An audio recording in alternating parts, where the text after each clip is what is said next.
ஆண்டவரும் உலகரட்சருமாகிய இயேசு கிறிஸ்து நாமத்தினாலே இந்த வருடத்தின் கடைசி மாதத்திலும் இந்த 2வது நாளிலே இந்த காலை தியானத்தின் மூலமாக உங்களை சந்திப்பதிலே நான் மிகுந்த சந்தோஷமடைகிறேன். கர்த்தர் இந்த நாளை நமக்கு ஆசீர்வதித்து தருவாராக. இன்றைய நாளிலும் சிந்தனைக்கென்று எடுத்துக்கொள்ளப்பட்ட வேத பகுதி சங்கீதங்களின் புஸ்தகம் 3ஆம் அதிகாரம் 8ஆம் வசனம். இரட்சிப்பு கர்த்தருடையது, தேவரீருடைய ஆசீர்வாதம் உம்முடைய ஜனத்தின் மேல் இருப்பதாக. இரட்சிப்பு கர்த்தருடையது, தேவரீருடைய ஆசீர்வாதம் உம்முடைய ஜனத்தின் மேல் இருப்பதாக என்று சொல்லி சங்கீதக்காரன் ஒரு நம்பிக்கை மிகுந்த ஒரு காலை மன்றாட்டாக இந்த 3ஆம் சங்கீதத்தை குறிப்பிட்டிருக்கின்றார். ஏனென்றால் அப்சலோமுக்கு பயந்து அப்சலோமுடைய படைகள் தம்மை எதிர்த்து நின்றபோது அங்கே தாவீது பாடியதாக கூறப்படுகின்ற ஒரு சங்கீதம் தான் இந்த 3ஆம் சங்கீதம். ஆண்டவர் மீது ஆழ்ந்த நம்பிக்கை இது வெளிப்படுத்துகிற ஒரு சங்கீதமாக அமைகின்றது. அது மாத்திரமல்ல, இங்கே ஆண்டவரை கர்த்தரை நம்புகின்றவர்கள் ஒருபோதும் கைவிடப்பட மாட்டார் என்பதை அடிப்படையாக கொண்டு இந்த பாடலானது தாவீது எழுதியிருக்கின்றார். இந்த பாடலை தாவீது மிக அழகாக எழுதியிருக்கின்றார்.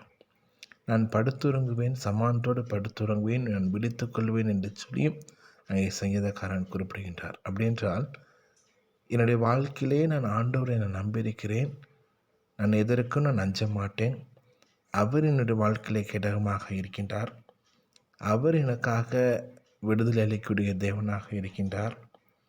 ஆகவே என்னுடைய வாழ்க்கை எல்லா காரியமும் அவரிடத்தில் இருக்கிறது, அவருடைய ஆசீர்வாதம் இந்த ஜனத்தின் மேல் இருக்கிறது என்று சொல்லி ஒரு நம்பிக்கை மிகுந்த வார்த்தையாக ஒரு மன்றாட்டாக இந்த 3ஆம் சங்கீதத்தை இங்கே சங்கீதக்காரன் இதை குறிப்பிடுகின்றார்.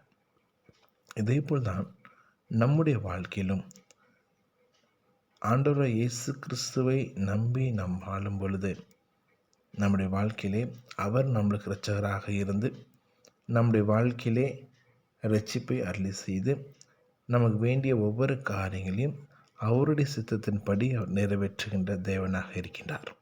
எதை குறித்தும் நாம் கலங்காதபடிக்கு, எதை குறித்தும் நாம் கவலை கொள்ளாதபடிக்கு, எதை குறித்தும் யோசிக்காதபடிக்கு நான் ஆண்டவரை கர்த்தரை நம்பியிருக்கிறேன், அவர் என்னுடைய வாழ்க்கையிலே மேன்மையான காரியங்களை செய்வார் என்று சொல்லி நாம் அவர் மீது நம்பிக்கை வைக்கும் பொழுது நம்முடைய வாழ்க்கையில் அன்றைய கர்த்தர் இரட்சிக்கின்ற தேவனாக இருக்கின்றார். ஒருவேளை நாம் யோசிக்கலாம், இது எப்படி நம்முடைய வாழ்க்கையில் ஆகும் என்று சொல்லி. ஆனால் அவர் மீது நாம் பற்று வைக்கும் பொழுது, அவரை நாம் பற்றி கொண்டு நாம் ஆண்டோடத்திலே நாம் கேட்கும் பொழுது நிச்சயமாகவே நம்முடைய ஒவ்வொருடைய வாழ்க்கையிலும் அவர் விடுதலை அளிக்கின்ற தேவனாக இருக்கின்றார். அதான் ஒரு பக்தன் இப்படியாக சொல்லியிருக்கின்றார், என்னை காப்பவர் நீரே இறைவா, நீ இருக்க யான் வேறொரு துணை நாடேன், பயம்தன்னை அகற்றி படுப்பேன், விழிப்பேன் உழைப்பேன் அயர்வேன் என்று அந்த பக்தன் அழகாக ஆண்டவரை குறித்து அங்கே பாடியிருக்கின்றார். அப்படிப்பட்ட ஒரு மனநிலையோடு இந்த நாளில் நாம் கடந்து செல்வோம். பணியேன் ஒருவரை நின் பத்மபாகம் பணிந்த பின்னே என்று சொல்லி அங்கே சொல்லப்பட்டது போல நம் ஆண்டவரத்தில் நம்ம அர்ப்பணிப்போம். கர்த்தர் நிச்சயமாய் ஆசீர்வதித்து வளர்த்தவராக. தேங்க்யூ. God bless you.